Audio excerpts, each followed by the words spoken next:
हम लोग छोटे छोटे विद्यार्थी के रूप में थे, तो हमारे अध्यापक कहते थे रात में पढ़ने आओ, वहीं रहो स्कूल में। तो हम लोग रात को जाते। तो हमारे गांव में स्कूल थोड़ा सा बाहर, अब तो गांव बढ़ गया है तो स्कूल गांव नहीं थे, उस समय थोड़ा सा दूर, तो ज्यादा नहीं थोड़ा बहुत। तो उसमें एकांत हो जाता रात का समय, तो डर लगता था। तो हम बच्चों ने एक उपाय सोचा कि डर लगता तो क्या करें। बस बोले जैसे ही गांव से बाहर निकलो डर लगने लगे तो गाना शुरू कर दो, और गाते हुए गाने में मन लग जाता, तब तक वो जगह निकल जाती। इसका अर्थ यह है कि गीत से इतना भर दो, गाने बजाने से इतना भर दो, अपनी जिंदगी जीवन को संगीत बना लो। यही संगीतमयी राम कथा है। जीवन संगीत से, परिस्थितियां ठीक है, अपनी जगह ठीक है। कई बार हम परेशान हैं, तुम्हें गाने की पड़ी है, तो गाने के अलावा कोई उपाय नहीं जिससे तुम्हारा मन का दुख कम हो जाए। और इसीलिए यहां भी भगवान का जन्म हुआ, और जन्म लेते ही सुख से कुछ दिन भी नहीं रह पाए, गुरुजी ले गए राक्षसों को मारने का काम। फिर जैसे तैसे थोड़ा सा मिला कि वन चले जाओ, और वन में खबर मिली पिताजी का मरण हो गया। आगे बढ़े तो सीता जी का हरण हो गया। इतनी प्रतिकूलताएं, लेकिन तो भी भगवान इस बात को सुना कैसे रहे, आपन चरित कहा हम गाई।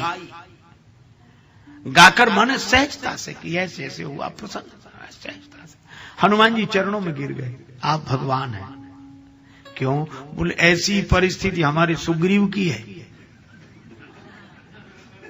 आप दोनों की परिस्थिति एक जैसी है, बिल्कुल एक जैसी है। कैसे? बोले आप अपने छोटे भाई के लिए राज्य छोड़कर आए हो, उसके बड़े भाई ने उसका राज्य छुड़ा लिया है।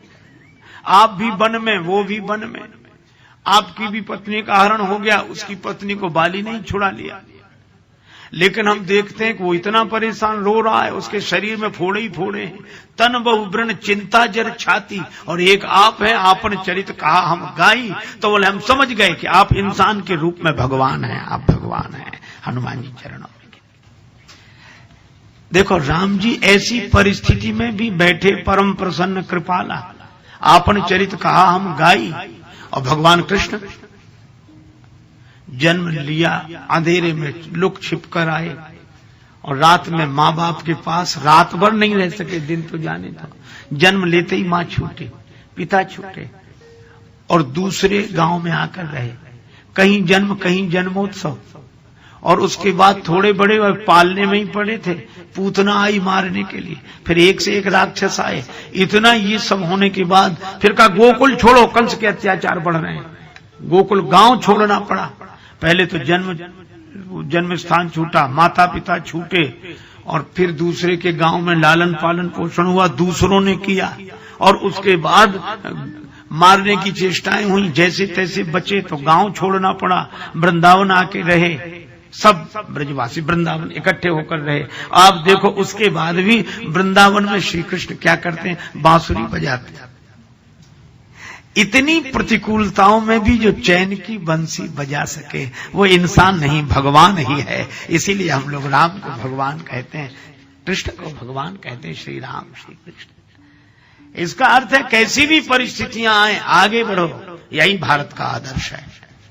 क्या रोना होना थोड़ा ठीक है, जो है सो ठीक है, गाते हुए मुस्कुराते हुए आगे बढ़ो। इसीलिए राम जी गाकर माने प्रसन्नता के भाई ऐसा ऐसा हुआ। कोई हनुमान जी ने कहा कि चिंता मत करो, हम मिलाएंगे आपको। सुग्रीव जी से मिलाया। अच्छा देखो, प्रतिकूलता ने फिर भी पीछा नहीं छोड़ा। आजकल लोग कहते हैं हम बड़े टेंशन में रहते हैं, बड़े हम क्यों? बोले हमारा कोई काम बिना बाधा के पूरा ही नहीं होता, बहुत मुश्किल से पूरा होता, हम बड़े परेशान रहते हैं। हमने कहा किसका काम हो गया? राम जी का हुआ, बिना बाधा के पूरा हुआ हो तो बताओ। सुग्रीव से मित्रता की। अब देखो बाधा की बात करें, सुग्रीव से भगवान ने कहा सखा सोच त्यागो बल मोरे, मेरे बल पर निश्चित हो जाओ। बाली के कारण तुम दुखी हो, मैं बाली को मिटाऊंगा, तुम सुखी हो जाओ। इतना भरोसा दिलाया, अपना मानकर ही तो दिलाया। अच्छा मिलाने वाले हनुमान जी हैं, तो उन पर भरोसा किया और उन्होंने मिलाया, और जिससे मिलाया, जिसके लिए प्रतिज्ञा की, वो कह रहा ठीक है जब आप करोगे तब मानेंगे, अभी तो हमें समझ में नहीं आता। लक्ष्मण जी ने कहा ये तो भरोसा ही नहीं कर रहा है, और आप भरोसा दिला रहे। भगवान ने कहा ज्यादा दुखी है, शायद मान जाएगा। कैसे? बोले परीक्षा दे देंगे तो मान जाएगा। भगवान ने परीक्षा दे दी। अच्छा, उसके बाद भरोसा हो गया। बाली बधव इन भई प्रतीति, अब मित्र ही ऐसा व्यवहार करे, जरा ये तमाशा देखो। विश्वास होगा कि मार डालेंगे बाली, तो कम से कम भगवान को धन्यवाद बोलना चाहिए कि नहीं? प्रसन्न हो जाना चाहिए कि अरे प्रभु अब हम प्रसन्न हो गए, अब हमें भरोसा, अब आप मार डालेंगे, अब हम निश्चिंत हैं। अरे आपकी बड़ी कृपा, आपकी बड़ी कृपा, आपकी। राम जी सोच रहे थे यही कहेगा ये, लेकिन कुछ ऐसे विचित्र लोग होते हैं जिनके मन की भगवान तक नहीं जान पाते, औरों की कौन कहे। राम जी ने इतना किया, उसके बाद बोला क्या? सो सुनो सुग्रीव जी क्या बोले। भगवान ने कहा कि अब तो प्रसन्न हो जाओ मेरे मित्र, अब तो निश्चिंत हो, अब तो। सुग्रीव जी बोले किससे? कहा अपने शत्रु से। अरे काई शत्रु मित्र दुख सुख संसार में भासते हैं, यथार्थ में है नहीं, सब सपना है। बात बड़ी ऊंची कर रहे हैं और बात सच्ची कर रहे हैं। कई बार लोग कहते हैं वो गलत क्या कह रहे हैं, वो गलत क्या कह रहे हैं। हमने कहा वो तो गलत नहीं कह रहे हैं, पर आदमी तो गलत है। वो सच्ची बात भी गलत आदमी का है।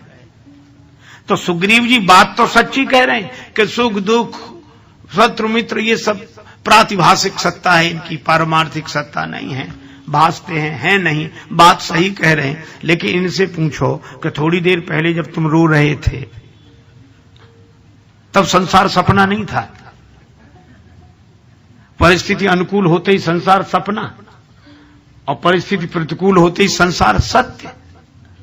दूसरे का अपमान हो तो संसार सपना, और अपना अपमान हो तो संसार सत्य। भगवान को हंसी आ गई। कब बाली तुम्हारा शत्रु है? नहीं, बाली तो हमारा परम हितैषी है। पूरा इलाज ही उल्टा हुआ। अंदाज कुछ था, कुछ हुआ। कई बार अंदाज उल्टे पड़ी जाती, भगवान तक का अंदाज उल्टा हो गया। उनको अंदाज था ये प्रसन्न हो जाएगा, उन्हें क्या पता कि प्रसन्न परेशान खुद होगा और हमें भी करेगा।